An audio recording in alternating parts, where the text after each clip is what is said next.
Assalamualaikum warahmatullahi wabarakatuh. Nama saya Alhani Miranda Jamil dengan NIM 20332052.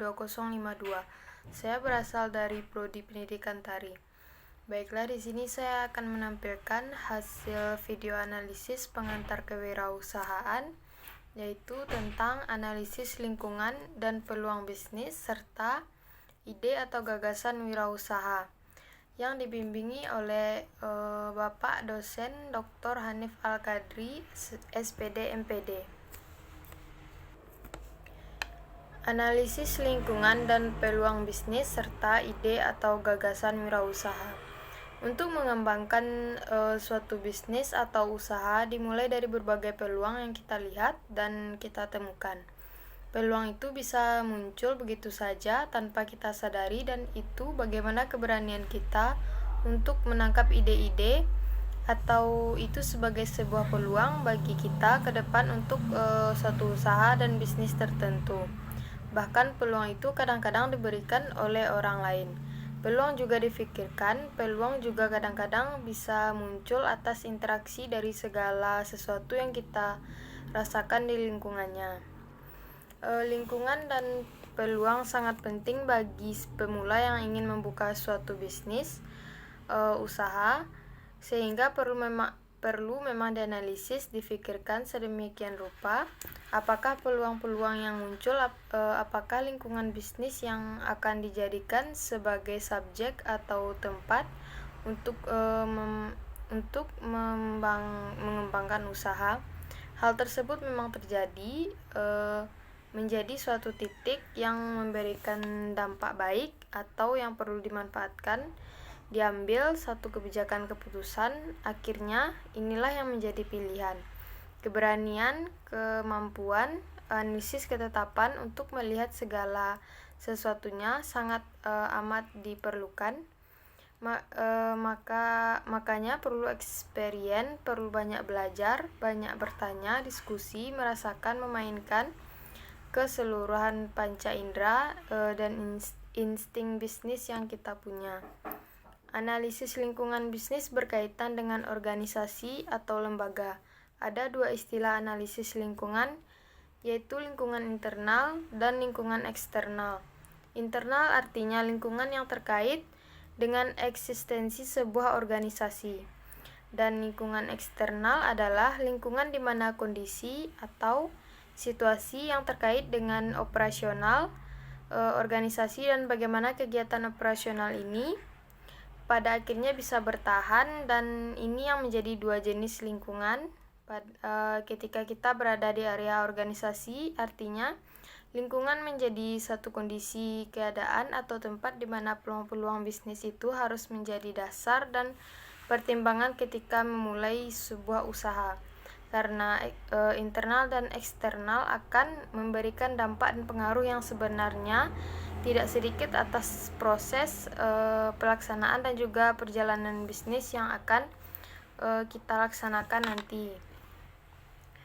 Lingkungan eksternal terbagi menjadi dua. Lingkungan yang pertama yang terkait langsung dengan kegiatan operasional kita, operasional organisasi, atau seringkali dinamakan sebagai lingkungan mikro dari organisasi. Dan lingkungan tidak terkait secara langsung dengan kegiatan operasional organisasi atau lembaga, atau sering juga disebut dengan lingkungan makro. Lingkungan internal pada prinsipnya secara teori adalah berbagai hal atau berbagai pihak bisa dihitung dalam konteks lingkungan yang terkait selangsung ataupun tidak dengan organisasi. Kegiatan sehari-hari kita dalam lembaga atau organisasi yang mempengaruhi langsung terhadap setiap program, kebijakan, keputusan yang termasuk ke dalam lingkungan internal organisasi ini adalah mulai dari owner atau pemilik organisasi, para pengelolanya, para staf, karyawan, serta lingkungan organisasi itu sendiri. Dalam kegiatan operasional perusahaan akan berhadapan dan kadang-kadang senantiasa secara disengaja ataupun tidak itu akan berusaha menyesuaikan diri dengan lingkungan-lingkungan yang terkait dengan lingkungan makro perusahaan dan lingkungan yang tidak terkait dengan lingkungan makro. Dan lingkungan mikro adalah pelanggan termasuk pesaing di dalamnya, ada pemasok bahkan partner-partner strategik.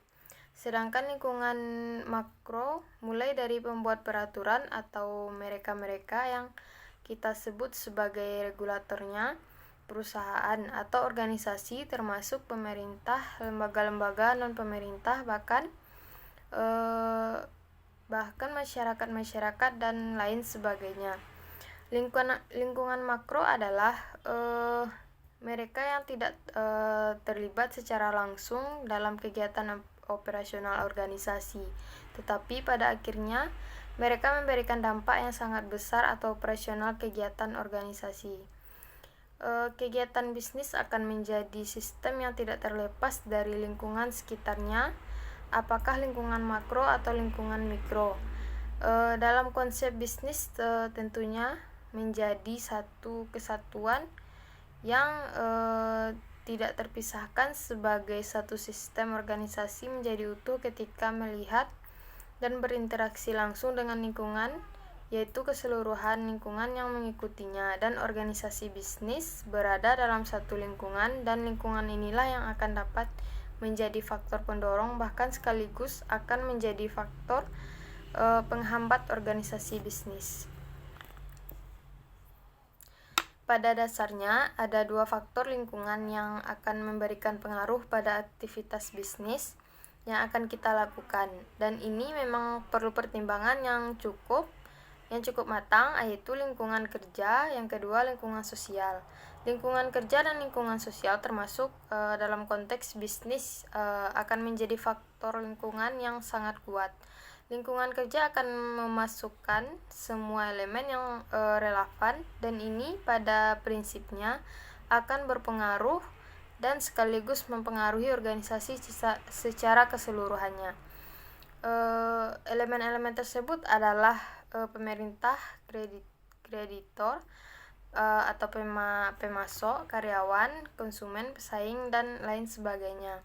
Sementara lingkungan sosial itu meliputi berbagai tekanan umum yang mempengaruhi secara luas, misalnya tekanan di bidang ekonomi, bidang teknologi, politik, hukum, sosial budaya yang secara tidak langsung ataupun tidak disadari atau tidak setuju dan tidak sepakat, ini akan memberikan dampak dan mempengaruhi proses bisnis yang kita lakukan.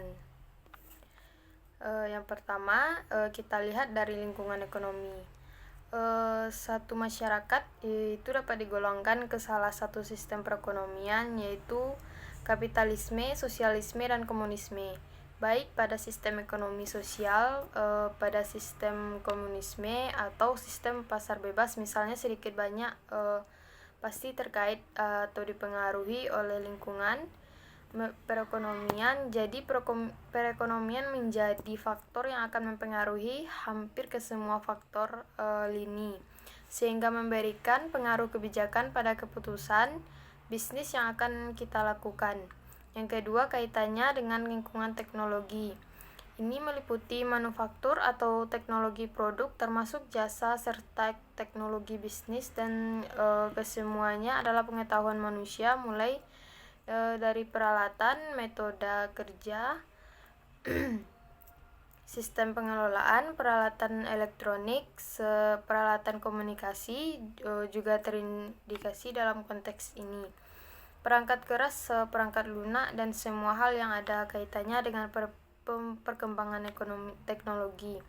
Itu semuanya digunakan dalam konteks bisnis dan masuk dalam lingkungan teknologi, dan yang jelas keberhasilan beberapa perusahaan atau lembaga untuk meningkatkan capaian tujuan dan sasaran termasuk kemampuan kompetitif dan keuntungan bisnis melalui ilmu dan teknologi. Sebenarnya banyak memberikan inspirasi positif bagi para pemimpin perusahaan atau lembaga dimanapun, atau mereka yang mengambil ini semua sebagai peluang bisnis untuk yang pada akhirnya meningkatkan IT, apalagi dalam kondisi yang sekarang. IT menjadi menjadi sekian puluh persen berlipat ganda yang semakin menjadi kebutuhan oleh dunia bisnis. Teknologi proses bisnis, penerapan perencanaan sumber perusahaan atau ERP, Enterprise Resource Planning. Ini merupakan suatu inovasi teknologi bisnis untuk mengelola sekaligus mengorganisasikan proses perusahaan, proses organisasi di tingkat lini, produk, departemen, dan lokasi geografis. Artinya adalah manajemen bahan baku, perencanaan produksi, manajemen pesanan, laporan keuangan, dan lain sebagainya. Yang ketiga, lingkungan hukum politik. Kekuatan perusahaan perusahaan. Jadi kenapa sampai ke persoalan hukum politik? Karena kalau kita sudah berbicara soal bisnis yang menghasilkan apakah kecil, menengah, atau memang bisnis yang besar. Jadi semakin besar bisnis yang kita lakukan, semakin besar kekuatan hukum politik ini. Lingkungan hukum dan politik memberikan pengaruh dan dampak pada pilihan, pelaksanaan, dan proses perjalanan bisnis yang dilaksanakan di lingkungan hukum politik. Itu menjadi kekuatan perusahaan pada akhirnya berada dalam satu kerangka hukum, sehingga faktor ini mempengaruhi berbagai keputusan dan transaksi dari perusahaan atau organisasi bisnis yang dilakukan. Lingkungan hukum dan politik punya peran dalam pembuatan aturan bisnis tentang apa yang boleh dan tidak boleh dilakukan dalam bisnis, tentang satu kebijakan yang seharusnya kita buat sampai batas mana yang tidak bisa kita laksanakan. Dan Undang-Undang Perlindungan Konsumen memiliki hukum bisnis, regulasi bisnis, dan juga pengaruh pemerintah atas satu aktivitas bisnis menjadi bahan dari proses ini, sehingga nanti di perjalanan atau di prosesnya kita akan punya perlindungan hukum atau sudut hukum atau sudut pandang kita sendiri, dan sudut pandang hukum melihat kondisi dan konteks terjadi, sehingga kita tahu persis posisi kita aman atau tidak. Yang terakhir adalah lingkungan sosial budaya, berhubungan dengan adat istiadat, karena di setiap tempat dimanapun posisi bisnis kita berada akan dipengaruhi oleh ini. Adat budaya setempat, kebiasaan, nilai karakteristik, demokrasi, termasuk masyarakat di lokasi setempat di mana kita berada. Kita harus menyesuaikan diri, karena kalau tidak kita yang akan rugi. Dan ini memberikan pengaruh dan dampak yang tidak langsung bagi proses pengembangan dan justru menghambat bisnis kita. Dan pilihan termasuk selera konsumen yang berbeda-beda, variasi dan perubahan waktu tertentu untuk setiap daerah yang tidak sama. Meskipun lingkungan sekitar merupakan faktor yang tidak dapat dikendalikan, namun manajemen harus senantiasa mengupayakan agar aktivitas yang dilakukan tidak bertentangan dengan lingkungan. Analisis peluang usaha ini memang perlu menjadi pertimbangan yang cukup matang, perlu energi, experience.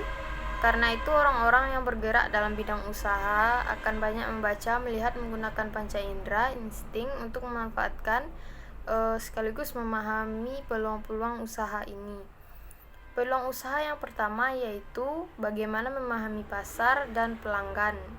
Ada beberapa catatan yang perlu kita pahami.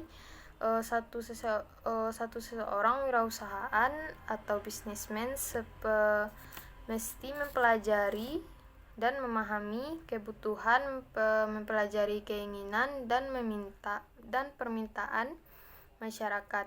Karena kita punya usaha, berarti sesuai dengan harapan dan keinginan dari masyarakat.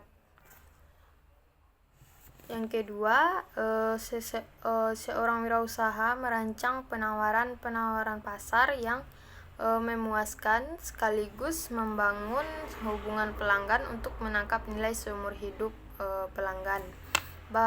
Bangsa pelanggan yang lebih besar. Dan yang ketiga catatannya adalah seorang wirausahawan mesti punya orientasi yang jelas pada hasil dari memahami pasar, yaitu peningkatan pendapatan yang bersifat jangka panjang.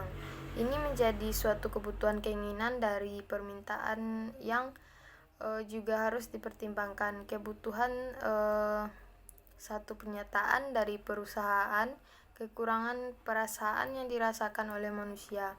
Kalau keinginan kebutuhan manusia yang dibentuk oleh budaya dan kepribadian, sementara permintaan adalah suatu hal yang didukung oleh daya beli dan keinginan menjadi permintaan. Peluang muncul karena beberapa sebab. Yang pertama yaitu ada masalah, yang kedua kebutuhan, yang ketiga keinginan, yang keempat karena memang diciptakan. Jadi peluang itu muncul kadang-kadang memang perlu diciptakan. Yang pertama, peluang muncul karena masalah. Orang yang berpikir jernih pada akhirnya dapat melihat bahwa di setiap masalah pasti ada peluang penyelesaian. Hal tersebut merupakan peluang. Masalah yang muncul dalam kehidupan justru memberikan atau sekaligus melahirkan peluang usaha. Yang kedua, peluang yang muncul dari kebutuhan-kebutuhan kita. Semua kebutuhan hidup kita memunculkan permintaan dan penawaran, maka akan melahirkan peluang-peluang usaha untuk memenuhi permintaan-permintaan tersebut. Yang ketiga, peluang muncul dari keinginan. Setiap manusia punya keinginan yang tidak terbatas, baik pada jenis maupun jumlahnya. Bahkan karena itu, maka peluang muncul dari semua keinginan manusia. Sebenarnya juga tidak terbatas, sebab keinginan manusia tanpa batas, maka peluang dari keinginan tersebut juga tanpa batas. Yang keempat, peluang muncul karena diciptakan. Ini barangkali perlu energi, perlu pemikiran yang cukup untuk mengambil keputusan dan menjadikannya sebagai sebuah peluang. Peluang bisa muncul karena diciptakan dengan benar dan serius. Seorang wirausahaan dicirikan dengan banyaknya pemikiran-pemikiran baik dan mencoba untuk mengimplementasikan hasil pemikirannya sehingga bisa menciptakan nilai tambah dari setiap produk dan jasa yang dihasilkan. Jadi, dalam proses penciptaan tersebut, kreasi dan inovasi dapat pula bagi kita membuka peluang menciptakan peluang-peluang yang terbaru. Setelah dianalisis lingkungan yang tepat dan sudah ditemukan peluang yang sudah dipilih dan dipilah, ditentukan, kemudian akan muncul ide atau gagasan wirausaha yang pas atas peluang tadi. Seorang wirausaha dituntut untuk kreatif dan memiliki kemampuan untuk melihat pola-pola yang lagi tren, yang berlaku saat ini atau lagi berkembang, yang menjadi hits, sehingga pola-pola atau tren ini menjadi pikiran dan wawasan ketika ingin berwirausaha. Keberhasilan wirausaha juga dikaitkan dengan bagaimana kita dapat bertahan dengan kegigihan, ketangguhan dalam melaksanakan usaha. Gagasan kewirausahaan, gagasan dalam struktur bahasa artinya segala sesuatu yang menginspirasi seseorang atau pelaku yang mendorong munculnya suatu ide usaha dan menduga lebih awal apakah ide yang muncul ini menghasilkan suatu nilai tambah atau tidak. Untuk seorang wirausahawan, gagasan ini adalah menjadi awal penciptaan dari usaha yang akan mereka lakukan. Sekarang banyak orang percaya bahwa gagasan menjadi sebuah kekayaan intelektual seperti hak cipta atau paten. Oleh karena itu, gagasan memiliki nilai yang tinggi yang sebenarnya patut dan bisa dilindungi di bawah payung hukum untuk memastikan kreativitas seseorang. Ide bisnis tidak akan muncul dengan sendirinya dan tiba-tiba. Yang namanya ide bisnis itu dapat melalui pikiran, melalui analisis yang panjang. Ide bisnis datang apabila memang kita berusaha dan memulai usaha untuk mencarinya. Dengan menggali informasi dan pandai membaca peluang yang memungkinkan kita menentukan bidang yang akan kita pilih nanti. Kepandaian dalam membaca peluang bisnis menjadi penting untuk kita miliki, dan untuk kita asah bahkan oleh orang yang sebenarnya sudah berkecimpung di dunia usaha, karena ide bisnis muncul dengan kemahiran atau kepandaian dan kreativitas untuk mengaktualisasikannya. Seorang wirausaha butuh kepandaian dan butuh kecerdasan dalam membaca peluang-peluang bisnis dan kemahiran dalam mengamati kondisi sekitar yang terjadi. Perlu insting yang kuat menentukan bisnis apa yang mungkin banyak diminati oleh konsumen lainnya. Perlu kita pikirkan untuk melihat bahwa gagasan usaha yang kita pikirkan berdasarkan peluang, analisis lingkungan, dan juga berbagai kondisi yang sudah kita pertimbangkan. Kadang-kadang juga mengalami kegagalan. Oleh karena itu, dari awal kita sudah punya asumsi atau pemikiran berbagai kemungkinan yang menyebabkan terjadinya kegagalan dalam mewujudkan gagasan usaha tadi. Baiklah, saya akhiri presentasi saya. Mohon maaf apabila ada kesalahan. Assalamualaikum warahmatullahi wabarakatuh.